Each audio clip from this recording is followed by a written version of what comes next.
অন্য জায়গার মধ্যে রব্বুল আলামিন বলেন, وَوُضِعَ الْكِتَابُ فَتَرَى الْمُجْرِمِينَ مُشْفِقِينَ مِمَّا فِيهِ وَيَقُولُونَ يَا وَيْلَتَنَا مَا لِهَذَا الْكِتَابِ لَا يُغَادِرُ صَغِيرَةً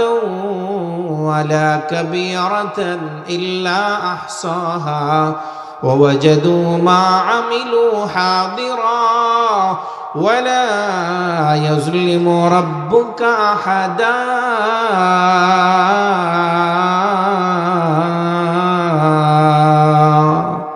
আল্লাহ তাআলা বলেন, আমলনামা হাতে আসার পরে আজকে 14 ফেব্রুয়ারি রাত 12টা 1 মিনিটে, 2টা 2 মিনিটে, 3টা 5 মিনিটে কার দিকে বদনজরে তাকাইছে, 14 ফেব্রুয়ারি দিনের বেলা কোন মেয়ের দিকে খারাপ নজরে তাকাইছে, কোন নারীর দিকে